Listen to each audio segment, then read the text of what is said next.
Unit 1 topic revision. So, yesterday we discussed what is an algorithm and what are the characteristics of algorithm we discussed, and also we are going to discuss about pseudocode conversions today.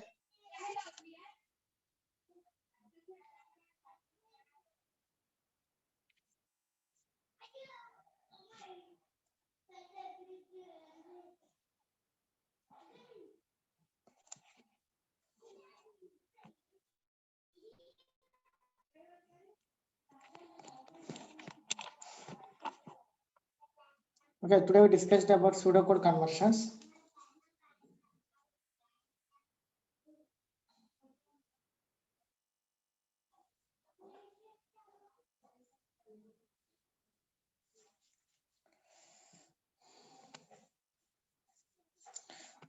So what is pseudocode means? Pseudocode is written more closely to the programming languages. Okay.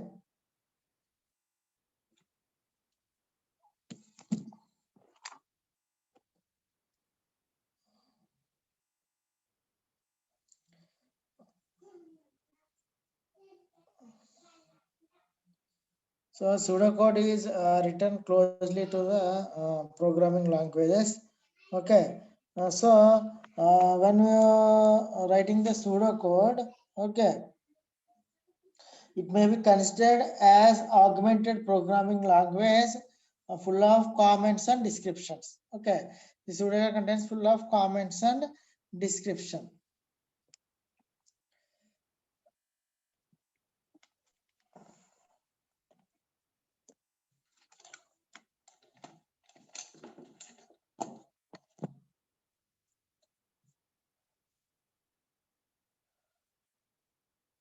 So yesterday I already discussed about comments. Begin with slash, double slash, and continue until the end of the line. And we use the blocks. Blocks are indicated with match boxes and identifiers. And identifier begin with a letter. So the data types of variables are not explicitly declared. Next one, assignment. So assignment of values to the variables is done using the assignment statement. For example, x equal to expression, and boolean values. So already there are two types of boolean values, true or false. Okay.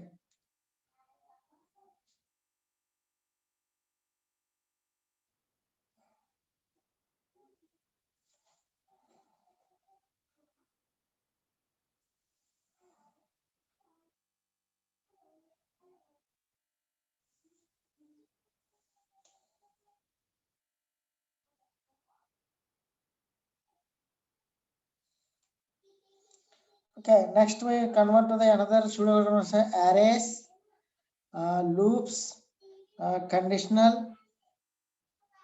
Okay.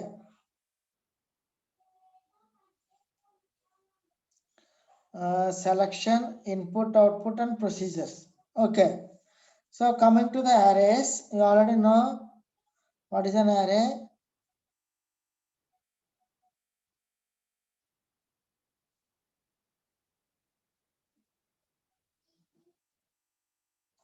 It is a collection of homogeneous elements of same data type.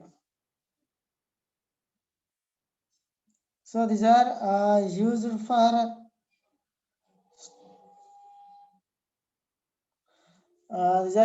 store the data in the computer.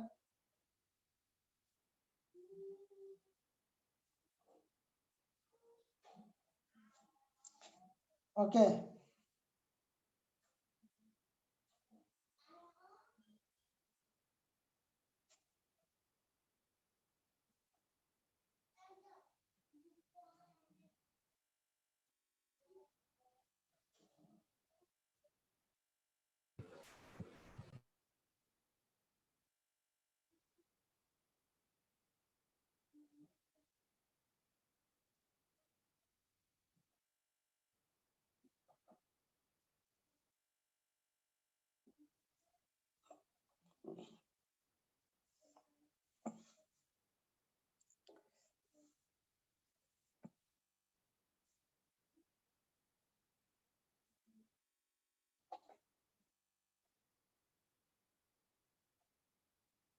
So for example, here array elements can be represented by specifying the array name followed by its index in square brackets. You already know A of I.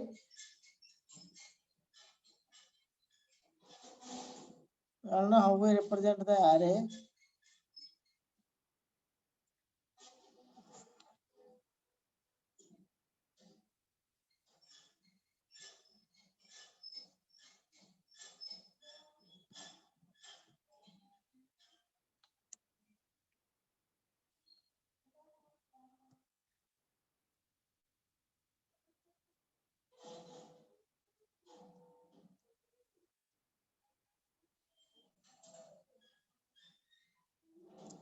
Okay, you already know about array. So array elements can be represented by specifying the array name followed by index in square brackets. That is A of I indicates the ith element of an array. Okay, so here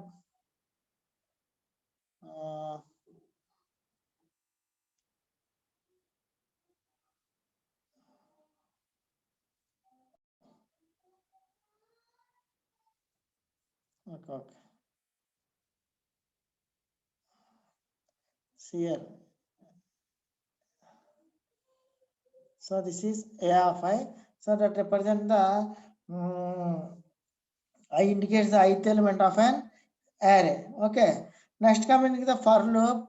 So for looping or iteration used for looping or iteration used for or while statements always end a for loop with end for and a while with and while. Okay, just you already know start for and end for loop. Okay, so next one is conditional. The conditional expression of for or while can be written as you already know how you can written for conditional from while condition. Then check the condition, then you have to the condition true, it move inside of the loop, otherwise it come out of the loop. Okay, so that is condition. For example, condition if I greater than 10, if the condition true, it come inside the loop, otherwise it come out of the, it cannot insert into the loop, it come out of the loop. Okay,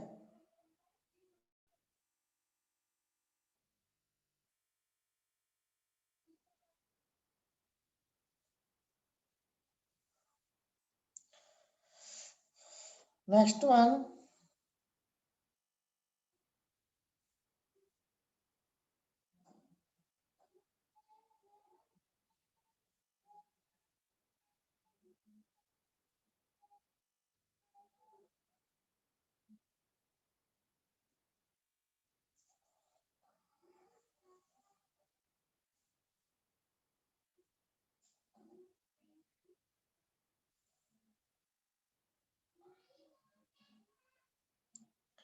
Next, input output. You already know input and output.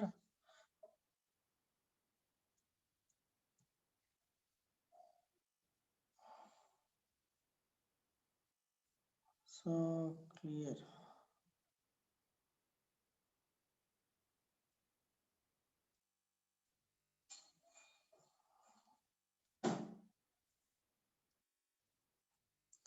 Okay.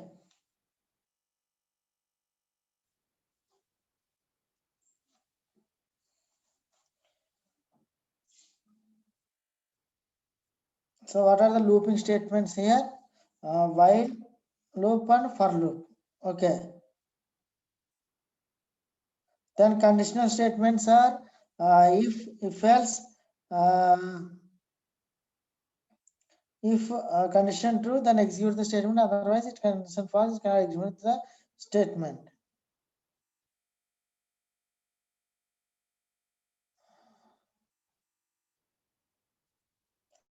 So next one is selection. For selection, we are using switch statement. So if you write the number of cases in the switch, if you choose anyone, then we are using that for the selection statement. Then input and output. So input and output are done using the instructions read and write. Okay. Next one, procedure. So here procedure contains two parts, that is head and body, that is heading and body. So heading means the name of the algorithm we write as heading, and what are the procedures we can solve, that is inside the body we call it as body. For example, algorithm odd numbers is the heading name, and inside condition we call it as a body. Okay.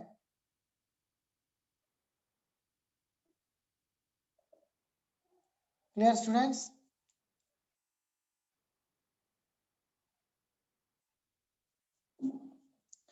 Next one, recursive algorithm.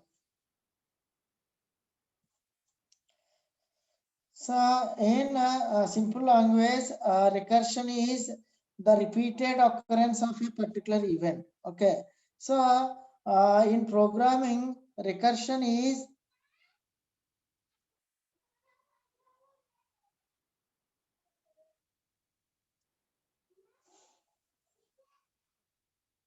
okay. In programming, recursion is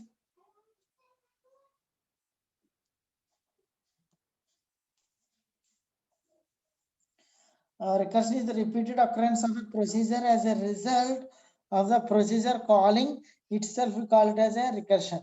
So recursion procedure is the name given to the procedures calling themselves. Okay. So the parameters passed each time into the function must be different. So here recursion is a principle closely related to the mathematical induction. So in recursive definition, an object is defined in terms of itself. Okay. So we can recursively define sequences, functions and sets. Okay.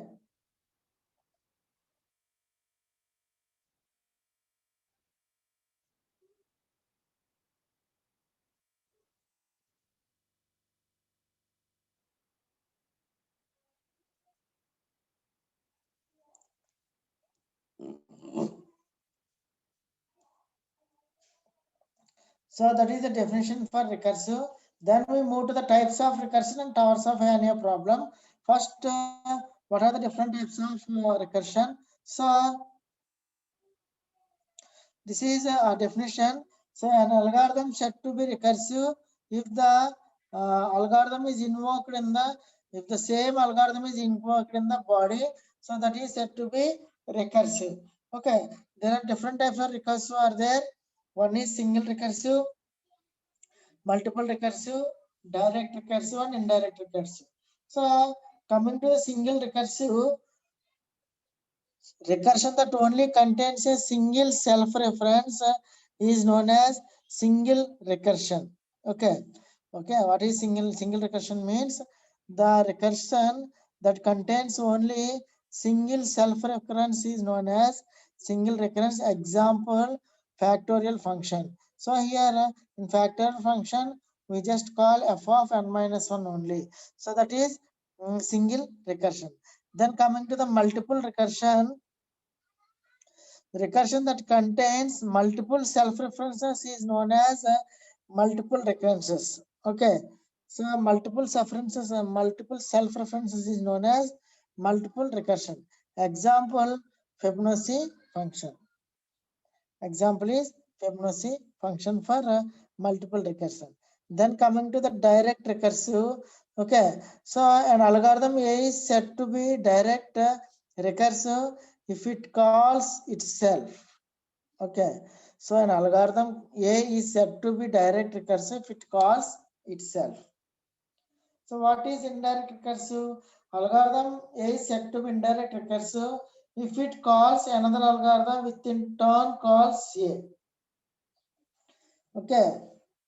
Just see, algorithm A is said to be indirect recursive if it calls another algorithm which in turn calls A. That is indirect recursive.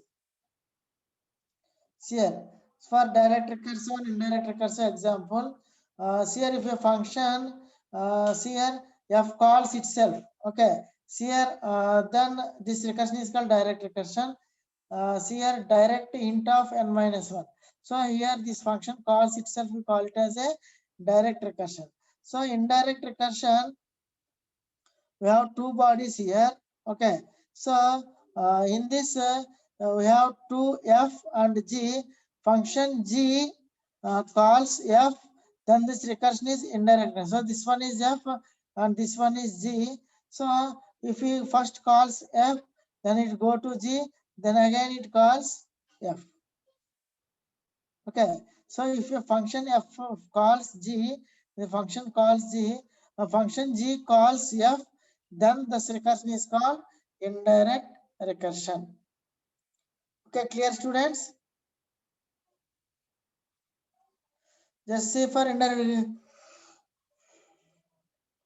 recursion.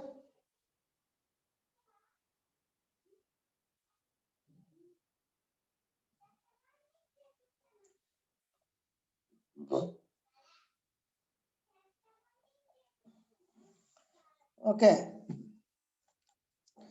just see.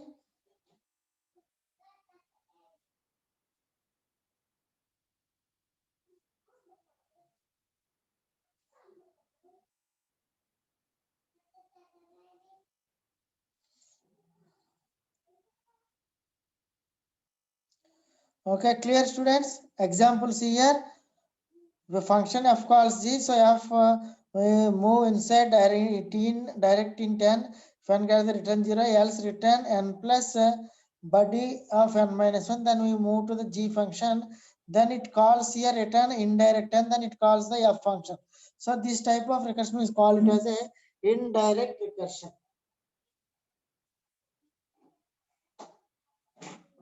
Indirect recursion.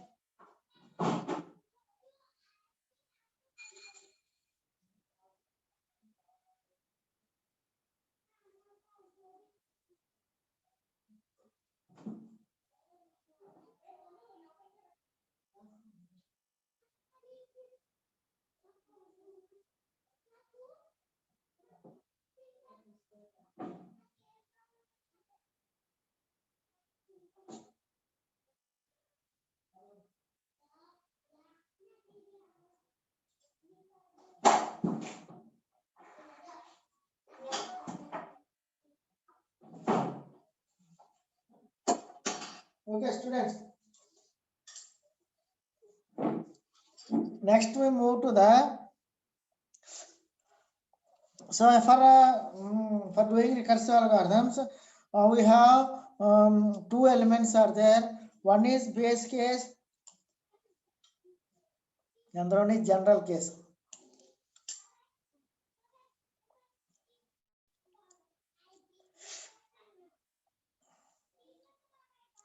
So when we are doing recursive algorithm, we have to consider two elements. That is, one is base case and another one is general case.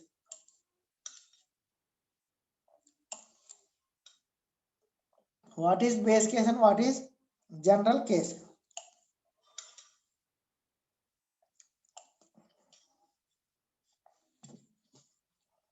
Okay. So base case means this statement solves the problem. Okay.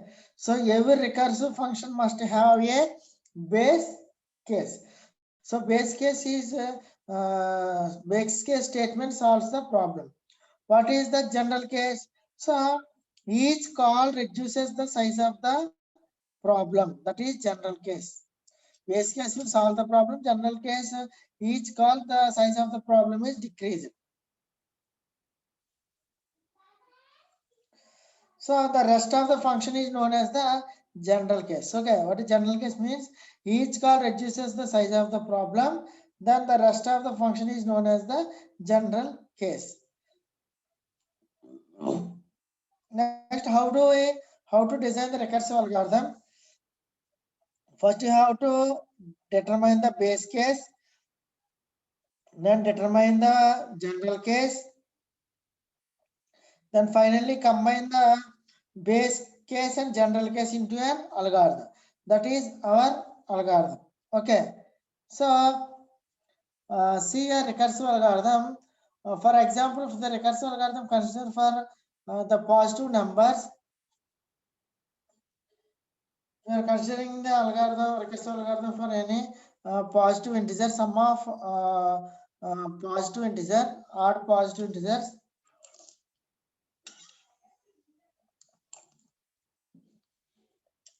For that, one is an odd positive integer, that is base case, and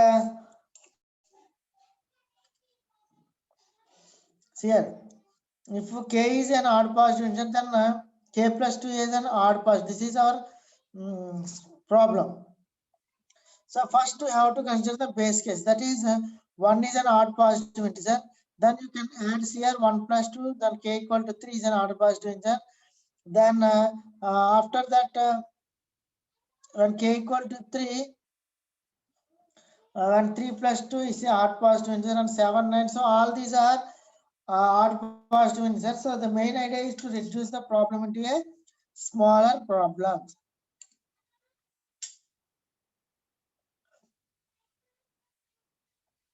So consider here.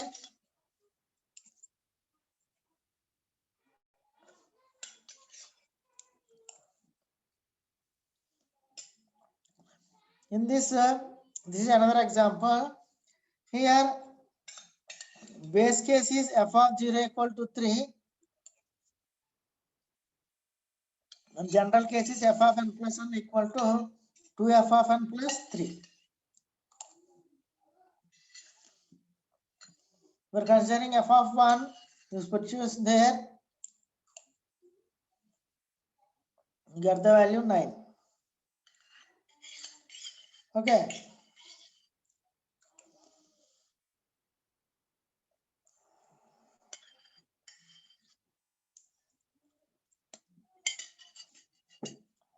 Clear, students?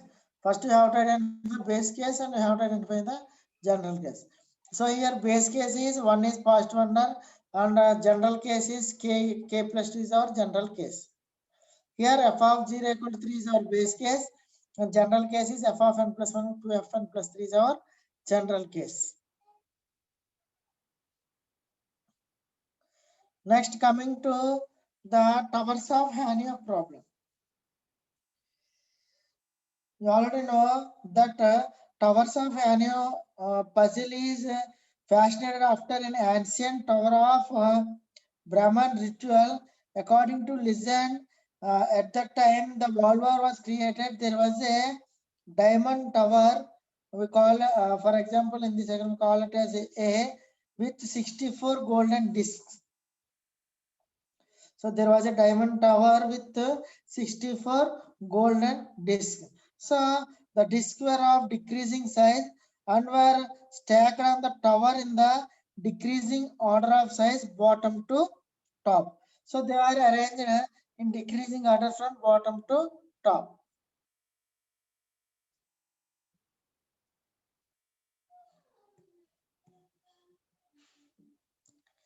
Bottom to top.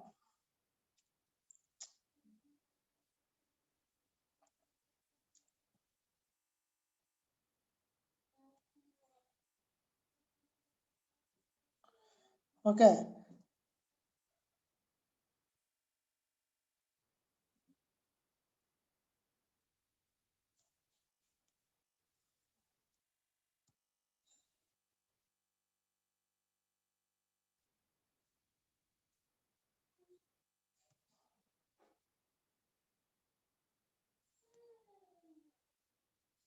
So I am looking for the tool.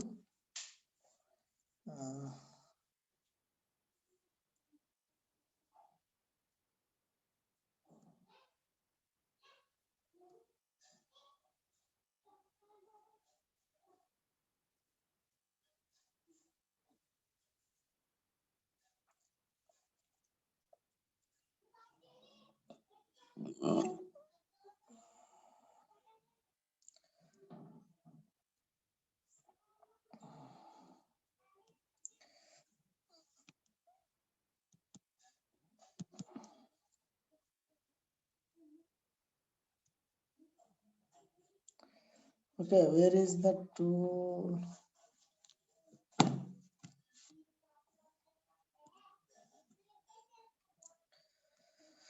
Okay, so for ancient rule we have the towers of there is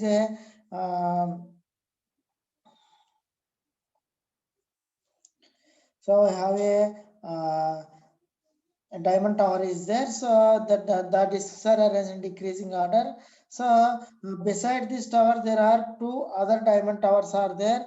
We call it as labeled B and C.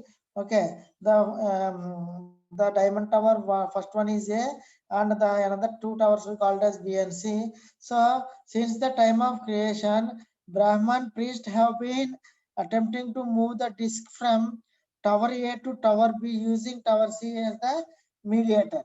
Okay, this is our problem.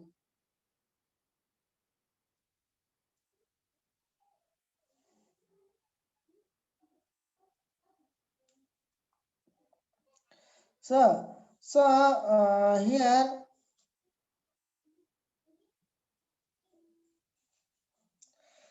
so as the discs are very heavy and they can be moved only one at a time.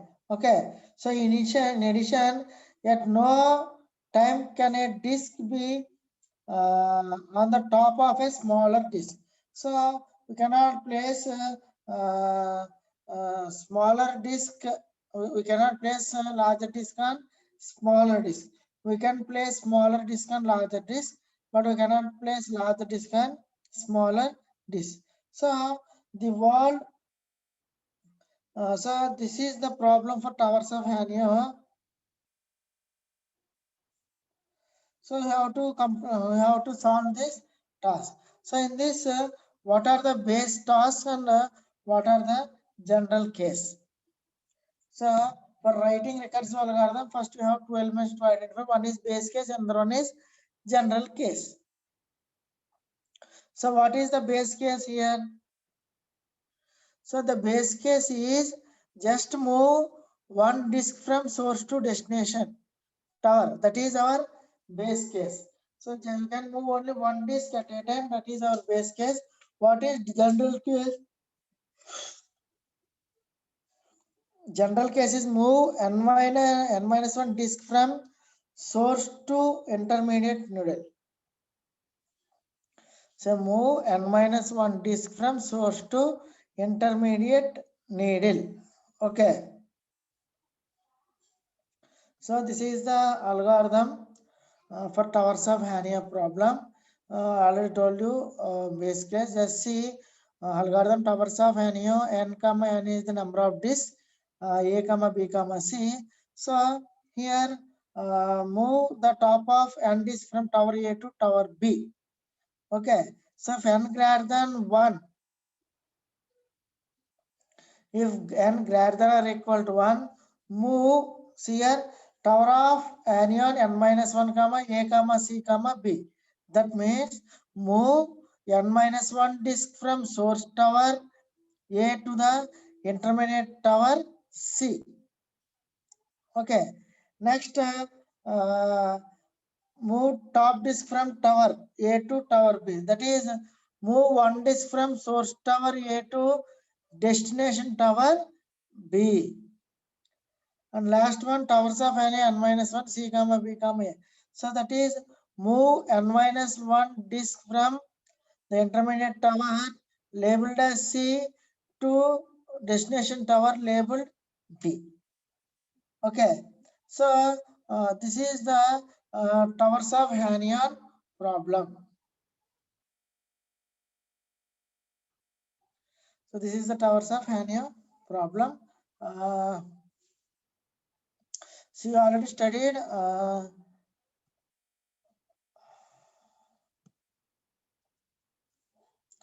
Next we move to the next problem is Fibonacci. So here Fibonacci of series of numbers. What is that one is just we have two numbers are there 0 comma 1. Then we add them and we get the next number, that is Initially, we are taking 0, 1, then 0 plus 1 is 1, then 1 plus 1 is 2, and 2 plus 3 is 4. 2 plus 1 is 3, and 3 plus 2 is 5, and so on.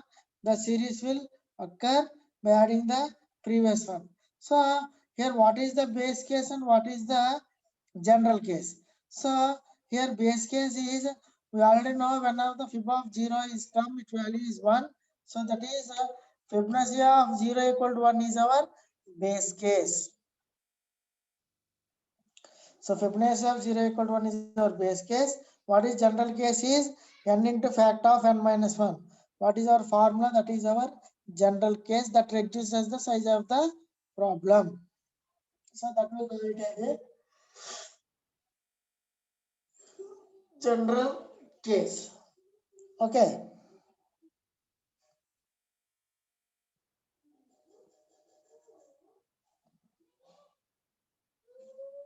Okay, students, any doubt?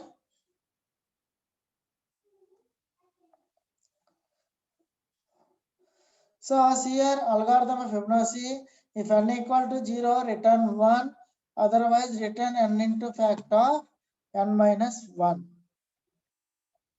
So initial condition we are taking as fib of 0 equal to 1 and fib of 1 equal to 1. We are considering a equal to 0 and b equal to 1. Similarly here, fib of 0 equal to 0 and fib of 1 equal to 1 we are taking here. Then fib of n equal to fib of n minus 1 plus fib of n minus 2. See here, initial what we have to take in here, fib of n equal to 0. If n equal to 0 and n equal to 1, return n.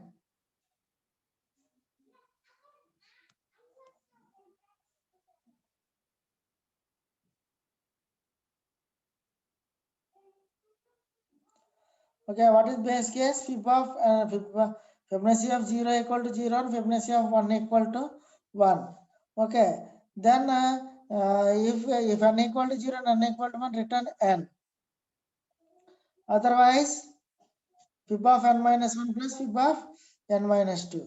So fib of n minus 1 means we are conditioning initially taken 1, that is 1 minus 1 is 0 plus 1 minus 1 is minus 1.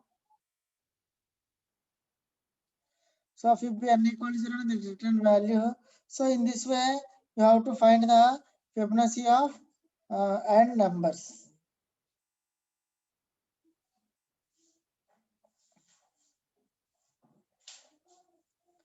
So if you are considering, for example, Fibonacci of 5 numbers, then 5 minus 1 and 5 minus 2. Okay, in this way, you get the value. Okay, clear?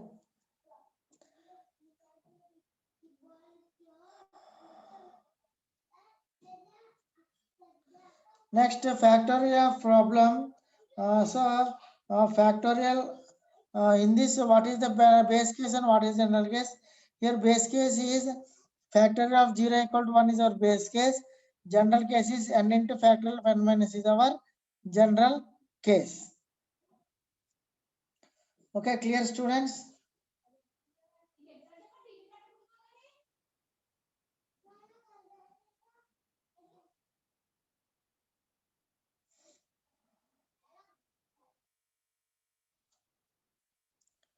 Okay.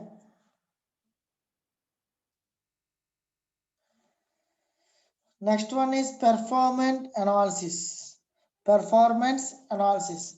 So an analysis is said to be efficient and fast if it takes less time and to execute and consumes a less memory space.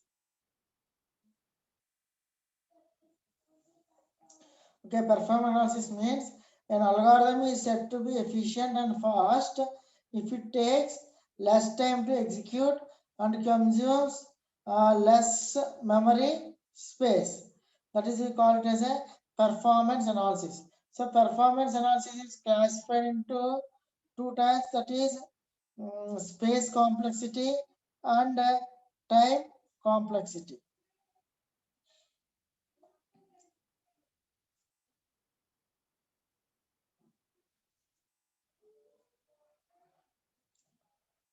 space complexity and time complexity.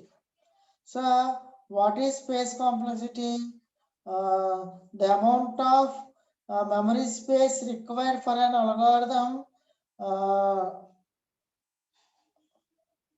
cause of execution.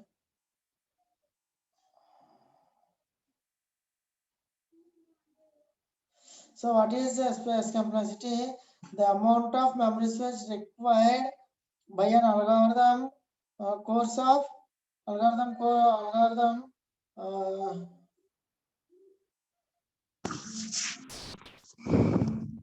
during the course of execution, we call it as a space complexity. Then coming to the time complexity.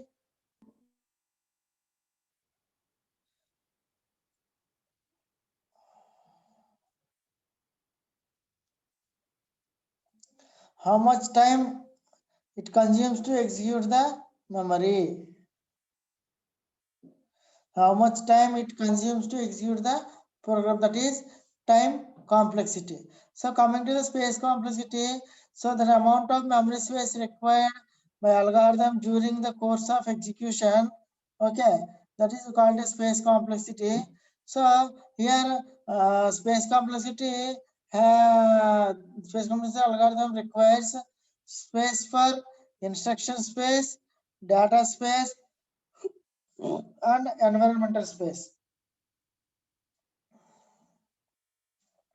So instruction space means executable programs is stored in instruction space, and data space means to store all constants and variable values in data space. Finally, the environmental space. So to store the environmental information needed to resume the suspend functions. So some programs are continuously running. So for that purpose, we are using just keep that type of programs in environmental space.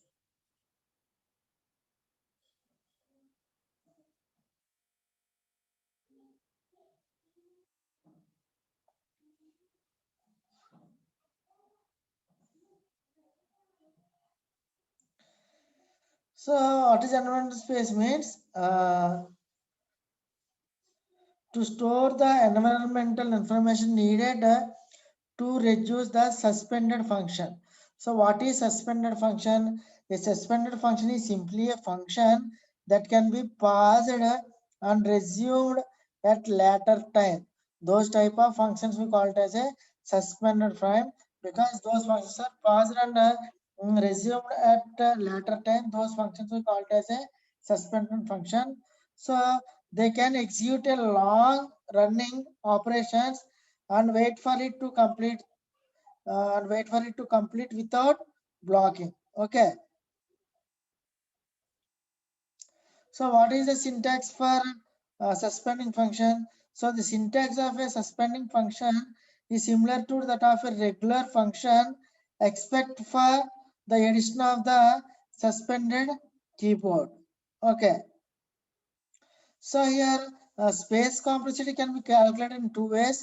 One is constant space complexity, and the other one is linear space complexity.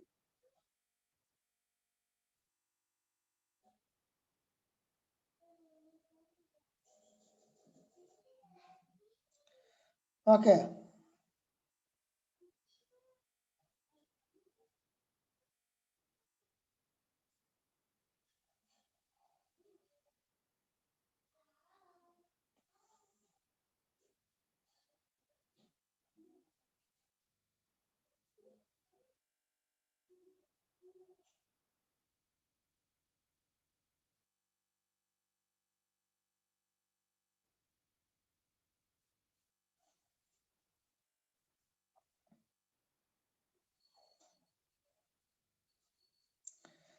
so constant space complexity.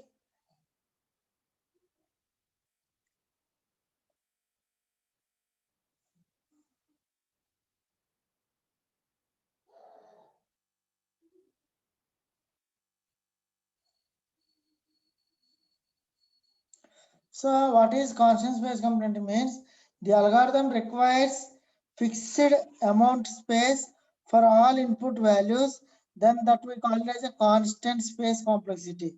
For example, if we are considering int square, so we are considering square of integer type A, then return A into A. So here we are allocating A have only 2 bytes of memory. So if you can if you multiply A into A any number of time, but the memory we are allocated is only 2 bytes. So that is the example for constant space complexity. That is square brackets into A, return A into A. Okay. So this we call it constant space complexity.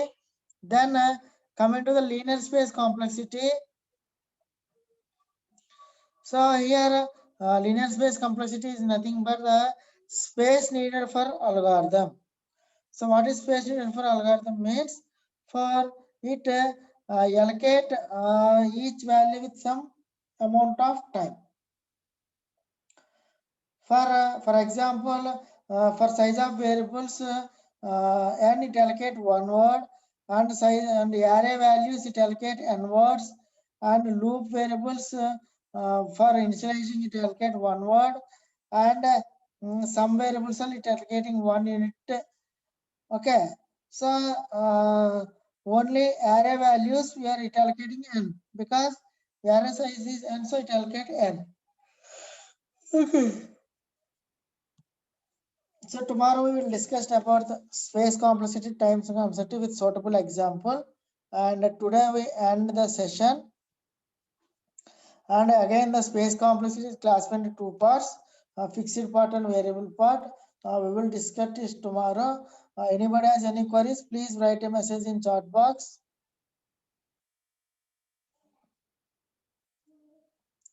Any queries, students?